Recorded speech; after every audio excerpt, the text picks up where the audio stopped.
নমস্কার, welcome to astro console. আজকের বিষয় হলো রাহুর সঞ্চার কুম্ভ রাশিতে এবং এর ফলে ধনু রাশির উপরে কি প্রভাব পড়বে। ধনু রাশির উপরে কি প্রভাব পড়বে, কি রকম ভাগ্য তার হবে, কি রকম তার জীবন হবে, এটা আলোচনা করব আজকের এই ভিডিওতে।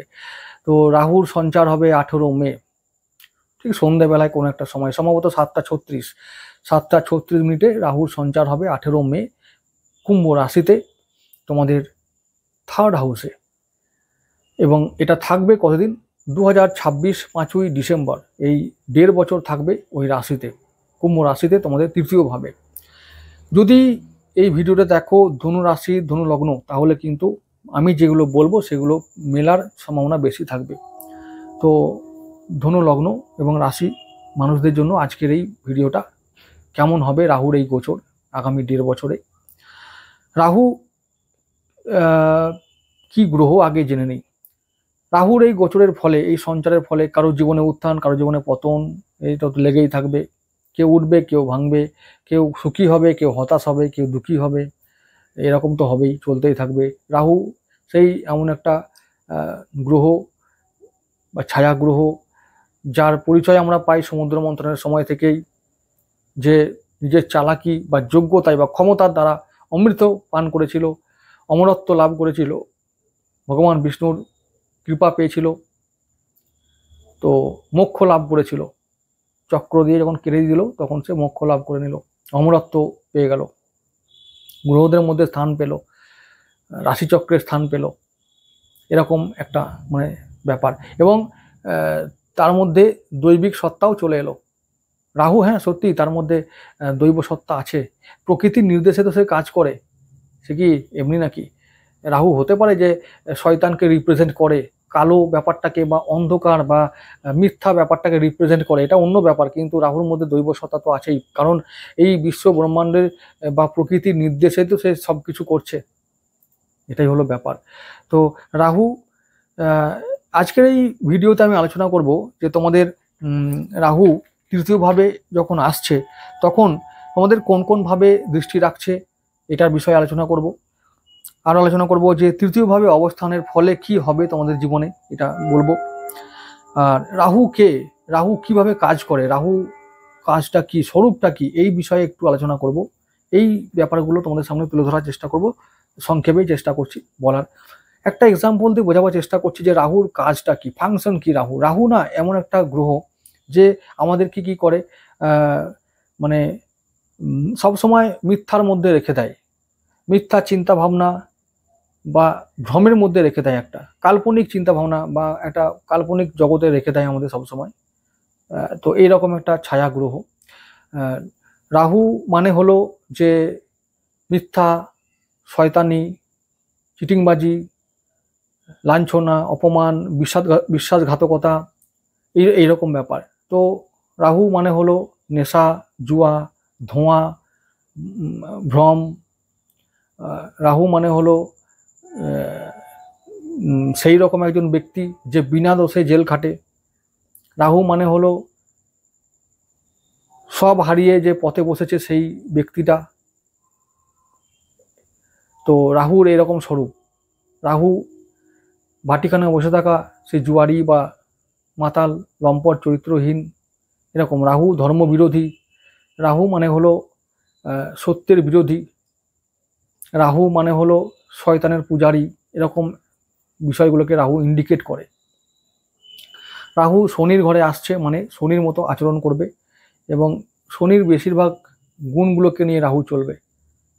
এটা একটা ব্যাপার, ফ্যাক্ট, যে শনিবৎ রাহু, রাহুবৎ শনি, আমরা জ্যোতিষের ভাষায় বলে থাকি।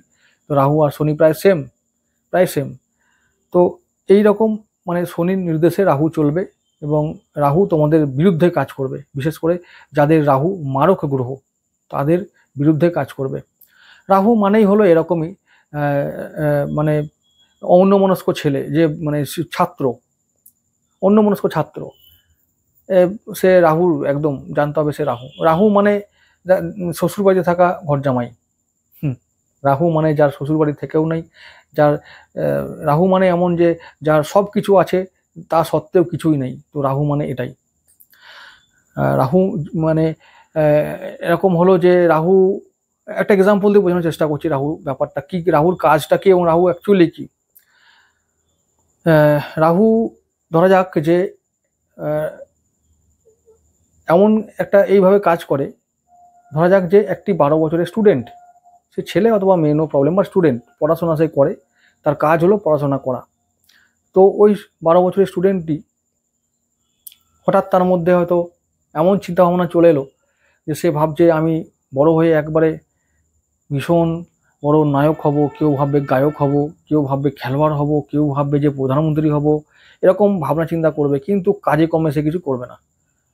মানে তার বাস্তবের সঙ্গে এই যে কল্পনা করছে বা ভাবছে বা স্বপ্ন দেখছে সেটার সঙ্গে কোনো মিল নেই। সে বলছে আমি খেলোয়াড় হব, কিন্তু খেলার সঙ্গে তার কোনো সম্পর্কই নাই। খেলোয়াড় হবে কিন্তু খেলা সে করে না, আবার খেলতে গেলে সে হয়ে যায় সব থেকে ফেলিওর হলো। ব্যাট ধরে সে ভাবছে সচিন হবো বড় হয়ে, কিন্তু ব্যাট করতে গেলে সে প্রথম বলেই বোল্ড আউট, এরকম ব্যাপার। তো এরকম ছাত্র সে, মানে ছাত্রকে রিপ্রেজেন্ট করে রাহু, রাহুর এটা কাজ। ওই ছাত্রটিকে কি করেছে, একেবারে মানে একটা জোকারে পরিণত করেছে, জোকার। তো সে তখনও জানে না যে আমি একটা জোকার, কিন্তু সে জানবে একদিন যখন রাহু তাকে ছেড়ে চলে যাবে, স্বপ্ন থেকে বাস্তবের মাটিতে যখন ধাক্কা মেরে আছাড় খাইয়ে নামিয়ে দেবে, তখন সে বুঝতে পারবে যে আমি আজকে কোথায় এলাম, কোথায় সচিন আমার ভাবনা চিন্তা ছিল, আবার সচিন থেকে কোথায় এলাম এখন, আমি এখন নিজে কি। সচিন হবার ভাবনা চিন্তা করছিলাম, এখন যখন আমার 20 বছর 22 বছর বয়স, তখন আমি কি হলাম। তখন সে নিজেই এই কথাগুলো চিন্তা করে নিজেই লজ্জায় পড়ে যাবে, নিজের প্রতি নিজের ঘৃণা চলে আসবে, নিজেই নিজের জন্য লজ্জিত হবে। এরকম একটা ব্যাপার করায় রাহু। রাহু ওই রকমই, মানে মায়ার মধ্যে বাঁচায়, মায়ার মধ্যে রাখে, আবার যখন তার কাজ শেষ হয়ে যায় তখন সে এমনভাবে ছেড়ে চলে যাবে, সে হঠাৎ করে মায়ার জগৎ থেকে বাস্তবের একটা কঠিন জগতে চলে আসবে, আর তখনই তার স্বপ্ন ভঙ্গ হয়, অ্যাকচুয়ালি অহংকার ভঙ্গ হয়। সে কি করে, ছোটবেলায় এতটাই নিজেকে বড় ভাবে যে সে যেন বড় প্লেয়ার হয়েই গেছে, সে যেন নিজে সচিন। আর সচিন ভেবে সে কি করবে, তার পাশাপাশির বন্ধুগুলোকে সে ভাববে যে দূর, আমি তো সচিন, ওদের সঙ্গে কেন মিশবো, কেন খেলবো ওদের সঙ্গে, কেন ওদের সঙ্গে কথা বলবো, এরকম একটা বড় তার মধ্যে ভাবনা চিন্তা চলে আসে, মানে ইগো চলে আসে, অহংকার চলে আসে। সে কি করে, মানে একদম তাদের সঙ্গে কি করে সেপারেট হয়ে যায়, আর ইগো তাকে সেপারেট করে রাখে। কিন্তু সে খেলেও না, কোনো প্রচেষ্টা করে না সে বড় খেলোয়াড় হওয়ার জন্য বা সচিন হওয়ার জন্য, কোনো সে খেলা কিছু করে না, কিন্তু সে ভাবে আমি খেলোয়াড় হব, খেলার মাঠে গেলে ধূপ করে আচার খেয়ে পড়ে যাবে, কিন্তু আমিও বড় খেলোয়াড়। এই রকম রাহু করায়। যখন সে আবার রাহুর দশা চলে যাবে বা অন্তর্দশা চলে যাবে, তখন সে তার চৈতন্য উদয় হবে যে এই রে, আমি কি ছিলাম আর কি হলাম, কি ভেবেছিলাম কি হব আর কি হয়ে গেলাম। তার মানে অহংকার তার চূর্ণ হয়ে গেল। তার মানে রাহু মধ্যে যে দৈব সত্তা আছে, যে নির্দেশে, মানে যার নির্দেশে, অর্থাৎ প্রকৃতির নির্দেশে যে সে কাজটা করলো, ওই আত্মার মধ্যে ঢুকে কি করলো, ওই আত্মাকে শুদ্ধ করলো, ওই আত্মার মধ্যে থাকা পাপটাকে মোচন করলো, অহংকারকে দূর করলো, ওই তার সেই আত্মার সাপ মোচন করলো। রাহুর এটাই কাজ। সে হয়তো প্রকৃতির নির্দেশে, ভগবানের নির্দেশে সে ওটাই করতে শুরু করলো। রাহুর কাজই হলো এটাই, সে অহংকারকে দূর করা, মানে কল্পনা থেকে বাস্তবে তাকে নিয়ে আসা, কোনটা কল্পনা কোনটা বাস্তব সেটার পার্থক্য বুঝিয়ে দেওয়া। রাহুর কাজ হলো এটা, মানে ওই আত্মাটাকে শুদ্ধ করলো, এটাই হলো রাহুর কাজ। এটা রাহু সবার জন্য করে, সবার সঙ্গে করে এটা। তো এই হলো রাহু। এবার আমি বলবো রাহু থার্ড হাউসে যখন আসছে, তো থার্ড হাউসে থাকার জন্য কি ফল দেবে। প্রথমত, থার্ড হাউসে থাকলেই তোমাদের কি হবে, পরাক্রম বৃদ্ধি পাবে, হার্ড ওয়ার্ক বৃদ্ধি পাবে, মানে তোমাদের কঠিন পরিশ্রম করতে হবে। থার্ড হাউস মানে হলো আমাদের ভাই বোনদের ভাই বোনদের জায়গা, তো ওদের সঙ্গে একটু সম্পর্কের অবনতি হবে। তারপরে হচ্ছে যে ডেলি রুটিন, যেটা আমাদের নিত্যদিনের করার কাজ, সেটা ব্যাহত হবে। তারপরে বলবো যে থার্ড হাউসের যদি রাহু আসছে, তার মানে এটা হলো যে আমাদের যে নিজস্ব স্কিল বা দক্ষতা আছে, সেই দক্ষতাটাকে বাড়াতে হবে, তার উপরে কাজ করতে হবে। আমাদের ভ্রমণ যোগ থাকবে। তারপরে হচ্ছে যে কাজের জন্য অনেক জায়গায় ভ্রমণ করতে হতে পারে, ছোট বড় সব ভ্রমণ আমাদের এই সময় করতে হবে। আবার বলবো যে এই সময় আমাদের না বন্ধুত্বের যে পরিধি সেটা বাড়বে, নেটওয়ার্ক বাড়বে, যোগাযোগ বাড়বে, নেটওয়ার্ক স্কিল সেটা বাড়বে। এটা আমাদের এখন বাড়বে এবং এটা হবেই, আমাদের অটোমেটিক চলে আসবে। আর যারা ধনু রাশি ধনু লগ্নের মহিলা আছো বা নারী আছো বা বিবাহিত মহিলা আছো, তাদেরকে বলবো যে তোমাদের যে পতি বা স্বামী আছে তাদের আয় বাড়বে, তাদের উন্নতি হবে, তোমাদের সাহস বাড়বে। ধনু রাশির সবাইকে বলছি যে সাহসটা বাড়বে, মানে আমি বলেছি পরাক্রম বাড়বে, থার্ড হাউসটা পরাক্রম, বাহুবল, প্রচেষ্টা, তো এগুলো বাড়বেই। খেলাধুলায় উন্নতি হবে। তারপরে কোনো ক্রিয়েটিভ শখ তোমাদের পূরণ হবে এবং ক্রিয়েটিভ শখ তোমাদের এবার কি এবার ওদিকের প্রতি ঝোঁক বাড়বে। তোমরা কি হয়তো শুরু করে দেবে নাচ গান, ছবি আঁকা, লেখালেখি করা শুরু করে দেবে এবং সেদিকে তোমাদের ঝোঁক বাড়বে। এবং ঝোঁক যদি বাড়ে, যদি তোমরা সেটার উপর কাজ করো, তাহলে তোমাদের উন্নতি হবে এবং পরবর্তীকালে সেটা তোমাকে মানে সেটাই তোমাদের পেশা হবে, এটা তোমাদের বলে রাখলাম।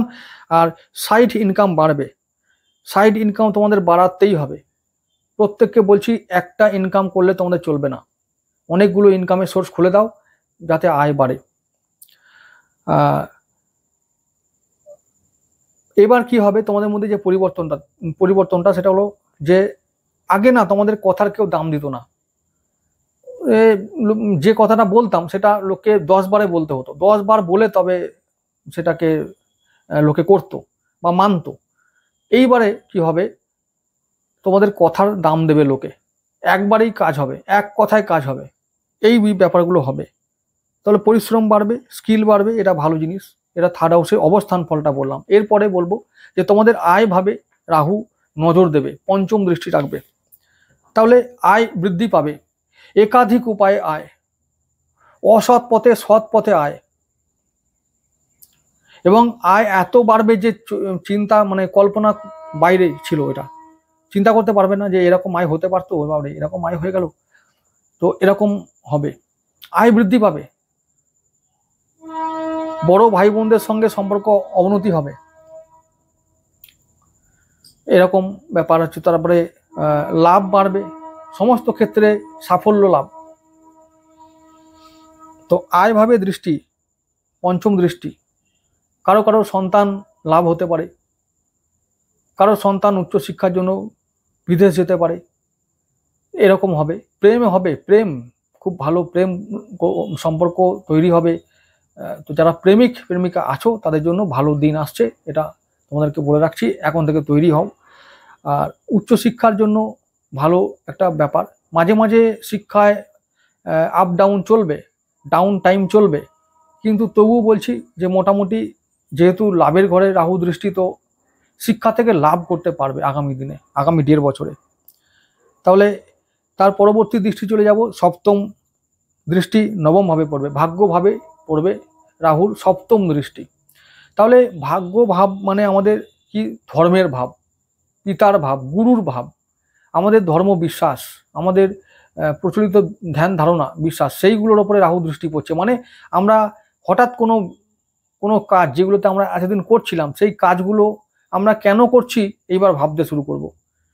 হঠাৎ করে আমাদের মনে সন্দেহ দেখা দিতে পারে যে কেন এই কাজগুলো করছিলাম। অর্থাৎ যদি কোনো ব্রাহ্মণ পুজো পাঠ করছে, এরকম পুজো পাঠ করতো বা রেগুলার করে, তার মনে হঠাৎ করে হয়তো মানে প্রশ্নের উদয় হবে যে কেন করছি এসব, অকারণ, এগুলো অকারণ কাজ, অর্থহীন কাজ, এই সমস্ত চিন্তা ভাবনা মনের মধ্যে এবার আসবে।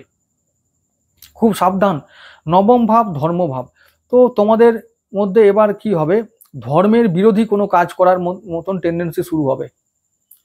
এই কাজ আমি করব না, এই কাজটা সত্য কাজ, এই কাজ আমি করব না, সত্যর মানে পথে যেসব কাজ আছে সেই কাজগুলো আমাদের করব না, এরকম মনোভাব হবেই।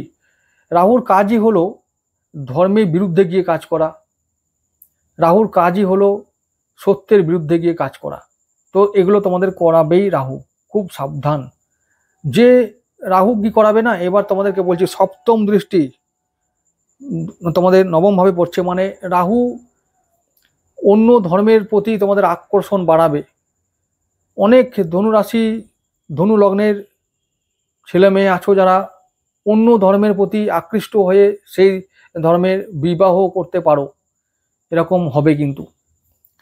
তো ধর্মের বিরোধী হওয়া তোমাদের কাছে এটা যেন একটা এখন যেন মনে হবে শখ, এটা যেন খুব ভালো একটা ব্যাপার তোমাদের কাছে মনে হবে। খুব সাবধান এই ব্যাপারটা। পিতার সঙ্গে মতান্তর, পিতার স্বাস্থ্যে অবনতি, গুরুর আশীর্বাদ থেকে বঞ্চিত হওয়া, এগুলো হবে।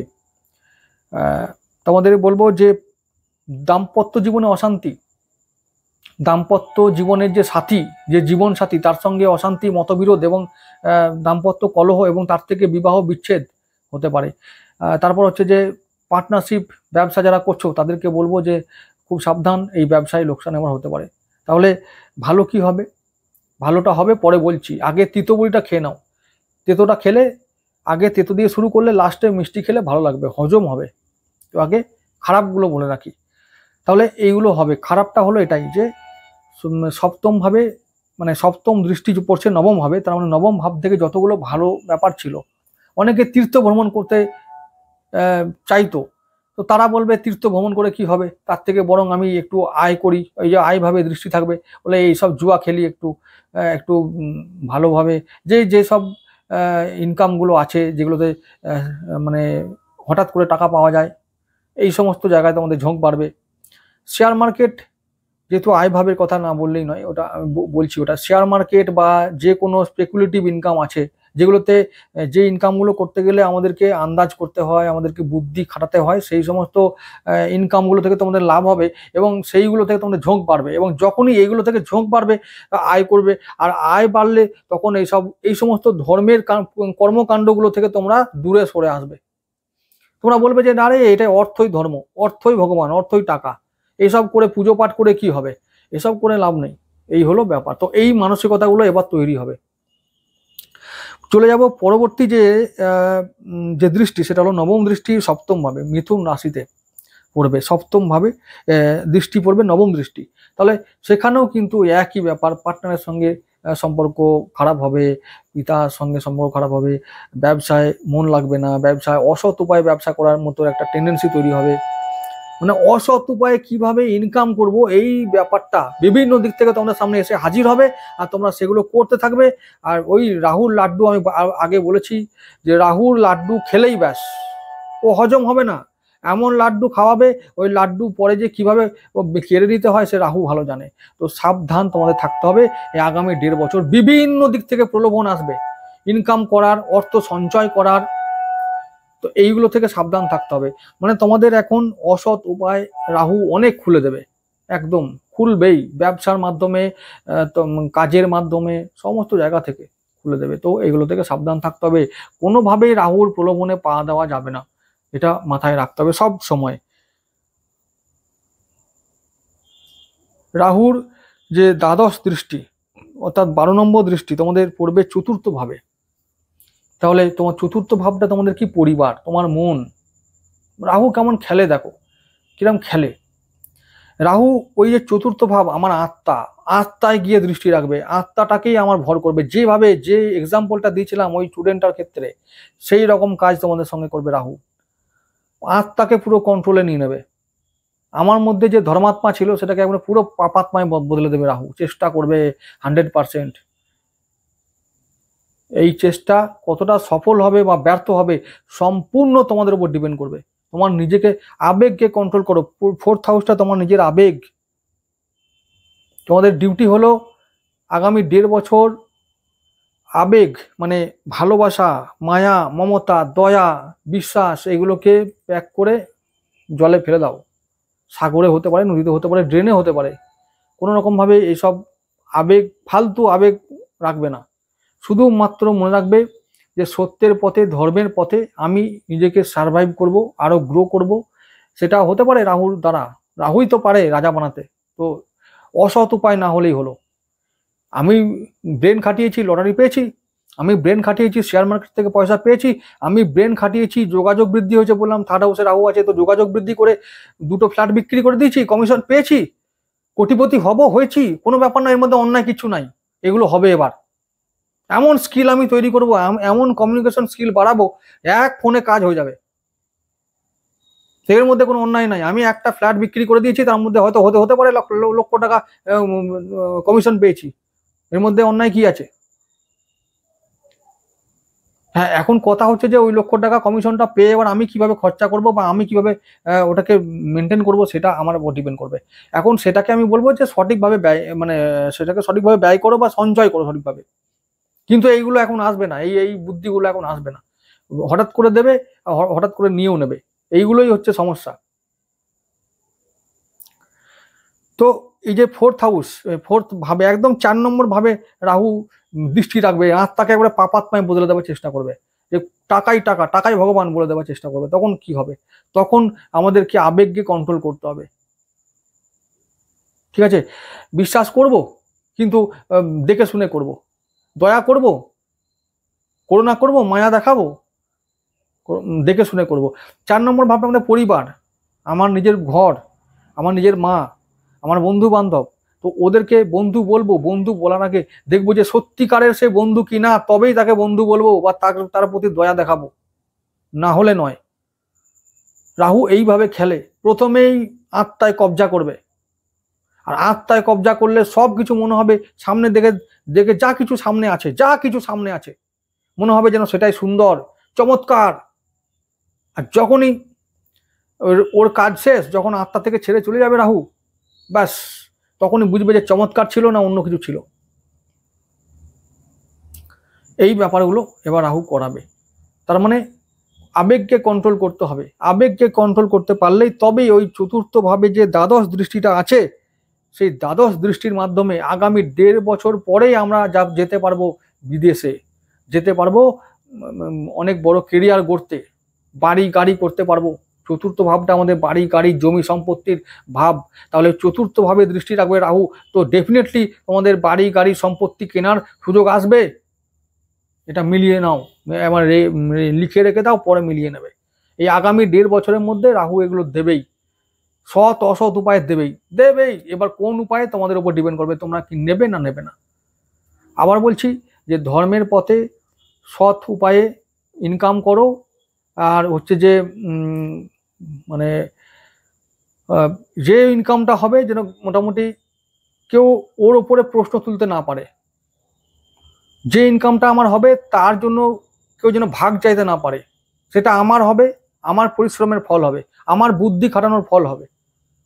এই রকম যদি ইনকাম হয় তাহলে ডেফিনেটলি তোমরা সেই ইনকাম করো এবং আগামী দিনে গ্রো করতে পারবে, আগামী দিনে গ্রো হবেই, চিন্তা নেই। তাহলে এই হলো সঞ্চার ফল। রাহু তোমাদেরকে একেবারে খারাপ করবে না, একেবারে খারাপ করবে না, ভালোও দেবে মন্দও দেবে। ভালো দেবে 70%, 30% খারাপ দেবে।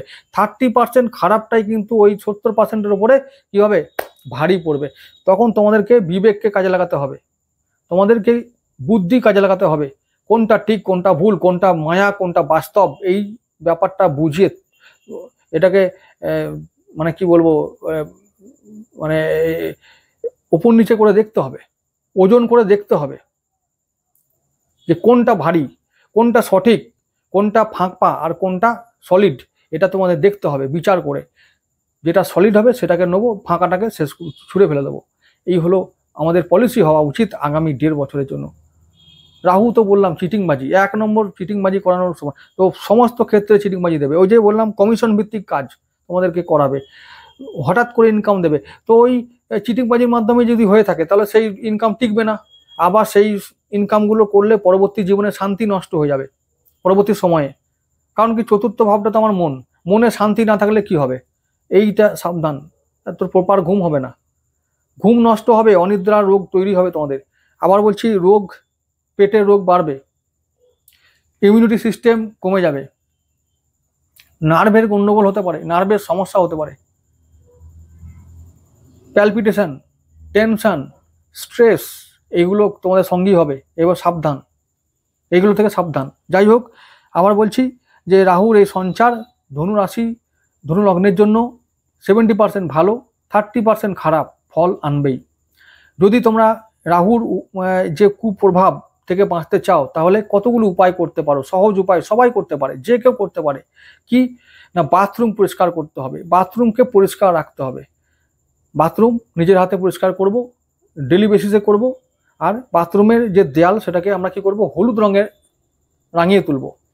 আর কি করব, বাথরুমের সাউথ ওয়েস্ট যে দেয়ালটা, সে দেয়ালে আমরা কি করব, একটা কাঁচের বাটিতে ফিটকিরি, সন্ধ্যা লবণ ও লবঙ্গ রেখে দেবো। আর প্রতি শনিবার সেটা পাল্টাবো। আর বাথরুমের লাইট উজ্জ্বল করব, উজ্জ্বল, খুব উজ্জ্বল হবে।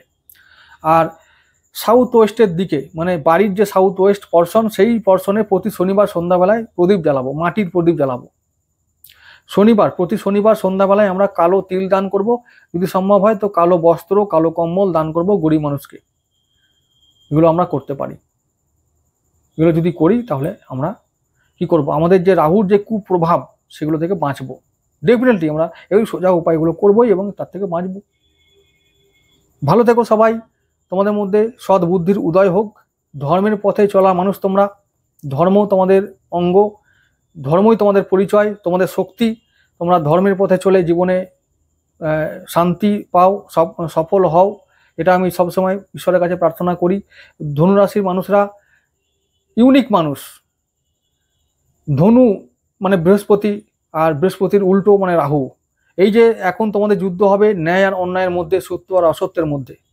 তোমাদেরকে দায়িত্ব নিতে হবে যে যেন সত্য জয়লাভ করে, যেন আলো জয়লাভ করে, যেন ন্যায় জয়লাভ করে। এই দায়িত্ব তোমাদেরই উপরে একমাত্র এখন দিচ্ছে প্রকৃতি। কারণ বাহুবলটা তোমাদের এখন, বাহুবলের রাহু আছে, বাহুবলটাকে সঠিকভাবে দিতে হবে। পুরো বাহুবল মানে শক্তি, চেষ্টাটা থাকবে কোন দিকে, ধর্মের পথে, তবেই তোমরা সফল হবে। এ রাহুর অশুভ প্রভাব থেকে বাঁচতে পারবে। সবাই ভালো থেকো, সবার মঙ্গল হোক।